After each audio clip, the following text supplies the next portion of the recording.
I heard it. Watch. So Yeah. it's kind of cool. Yeah.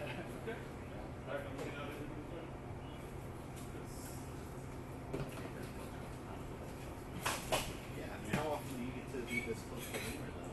Go get him, buddy. There's a lot less interesting than I was expecting.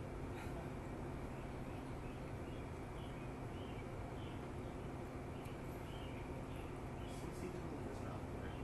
So he's eating the grapes, but lemurs can't actually physically close their mouth when they chew because their lips and gums are partially attached. So when they eat, especially really juicy things, they have to put their head back.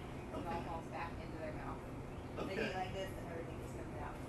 Especially all So the they're juice. really in the rude grapes.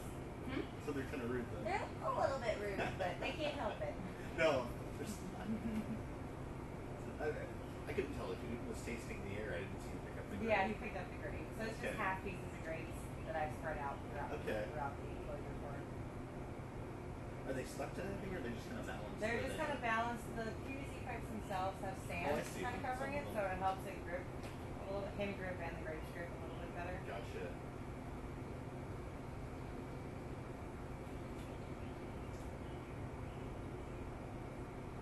So this is just kind of a leisurely stroll around more so than. For him, yeah, right now it's a leisurely stroll, but we're preparing to make it less of a leisurely stroll where they have a goal. So it's going to have a target at one end of the room. We're going to let them out from here. And the idea is they're going to be wearing a camera in front of their field of vision to see how they move and what decisions they make to get from point A to point B to that target on the other end as quickly as possible. The camera that you're going to have on them, does it obstruct much of their view, or is it pretty non-noticeable? As far as I know, it's pretty non-noticeable. So kind of like the Google Glass if you're not really looking at it. Right, that's the idea. Okay. The idea, and Michael can tell you way more about that than I can. Okay. But that's the idea. But for a lemur to wear that kind of thing on top of your head is not. Well, yeah, I mean, it's So a very new experience. We have a lot of training to do and different things to get them accustomed. Oh, you dropped it. Sorry, buddy. To get them wearing something like that on their head and get used to it. So will he jump down and grab that? Or? He will eventually. He'll probably finish looking through everything else up here and then. Okay. And then go down. And what was his name? His name is Licinius. Licinius. I feel like I've heard that name before. So all of the different species have different naming themes, and the themes for ringtails are group names. Okay. Yeah. Very cool. So how did you get involved with this? So I actually went to school at NC State. I graduated with a zoology degree. But that was 4 years ago. And kind of started volunteering here just to get my foot in the door. Fell in love with the place and never left. Okay. So now I have a job that's split between education and research. I get to teach people about lemurs, and I get to assist researchers that come from all over the world with anything they need with lemurs. Very Pretty cool job. I grew up in the area, so I came here on field trips, school and such. Kind of forgotten about it in the years since. So yeah, it's changed when we started a lot talking about too. coming out here with this internship, it was an exciting opportunity. Yeah, it's probably changed a lot. It's even in the last 4 years since I've been here, it's changed a lot.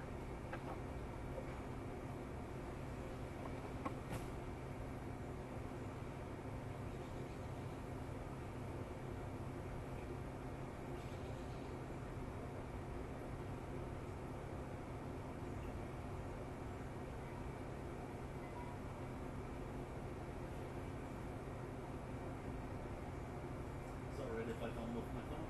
Sure. It would be very sad. Sarah, if I more. didn't. Go ahead. Hey, I didn't hear you. What time? Is 5 minutes doable? Yep.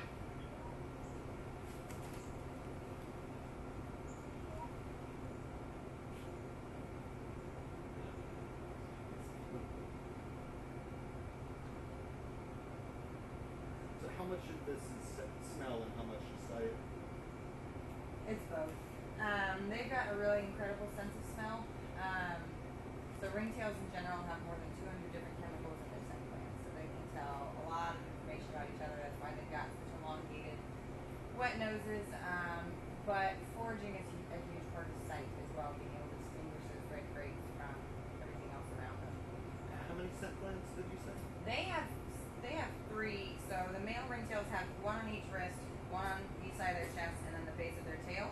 But they have more than 200 different chemicals throughout those scent glands. What would be the comparison in us? To scent glands, Just like how many smell or how many chemicals? I guess. oh, I have no idea. We don't rely as primarily on scent as they do, which is why we have much shorter noses than they do. Our focus is going to be much more on visual cues, Right. eyesight, where their eyesight is not quite as good as ours.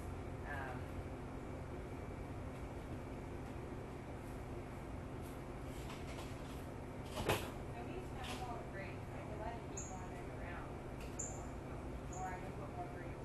I've got 13 to 11.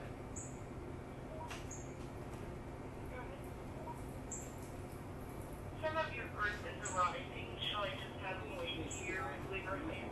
Thank you. Okay.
Yeah, just marking territory, letting anybody else who happens to come here know who was here.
So you said he's just marking that with his scent.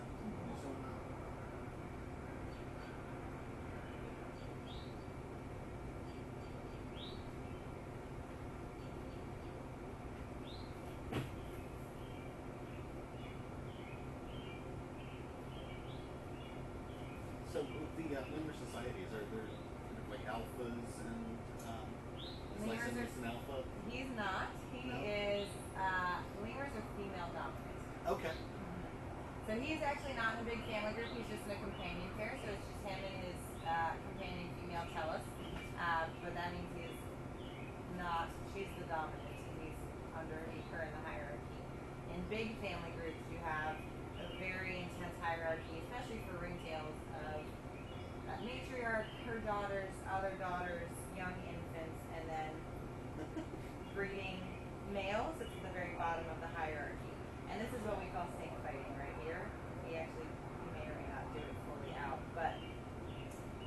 noticing himself? Yeah, so they're not typically a species that recognize themselves in the mirror. And so he sees that as another male ringtail. And so the stink fighting is another form of scent communication that tells these other males to get out of his space and his territory. Gotcha.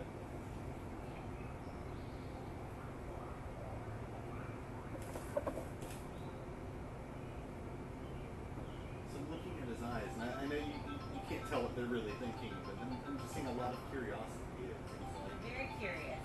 Very curious. They're definitely very smart. They learn very quickly, and they are just as interested in us as we are in them. Right. So they are pretty funny to watch sometimes. So he just wander in there by himself? He may or may not. He did wander in there himself this morning. He looks like he's having a lot of fun kind of checking everything out. So sometimes he's a little less reliable to go back into his kennel. So will you eventually put him in there, or will you just kind of wait for him? Yeah, so it depends. I'll either try and bribe him with grapes. We may have to, if he's really, really not wanting to go in, we need to wrap it up. We may try and catch him with a net to get him in there. But usually all it takes is just seeing the net, and then they go right into the kennel. So here you go. There's the snake fight. So he gets his scent glands all nice and juicy and rubs it all over his tail. And that tail flicks up over his head, and the way they flick their tail, it locks the scent. I see. Okay.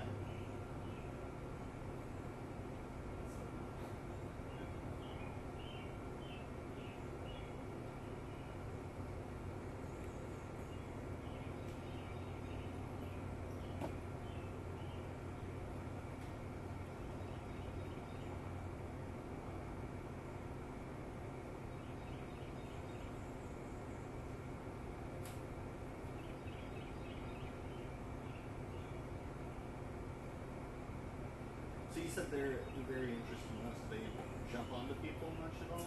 We discourage that.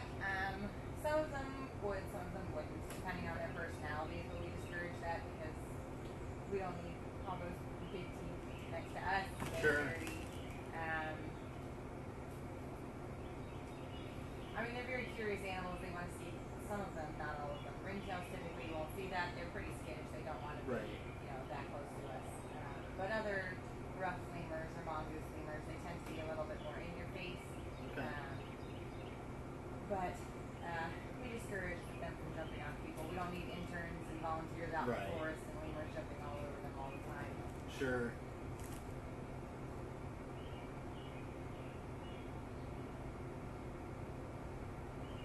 And they're pretty strong. Trying to shake off the lemur once it's decided it's going to latch onto you is Right. a difficult task.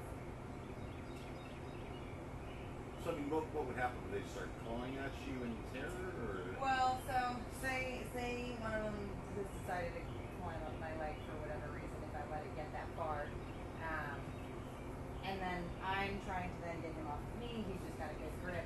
They've got fingernails just like we do, so you are at risk of getting scratched, but I see, not yeah. as much as those big canines that they have in their Right. mouth. He decides he wants to hang on, and I don't want him to hang on, and they've got a mind of their own. So that's the So fine line. you're really better off sort of letting someone assist you, getting him off, letting him get off on his own. Than Yeah, trying to again, fling him. depending on who it is. Yeah, Right. they all have very different personalities. So. No. But again, that's not something that really ever Right. happens.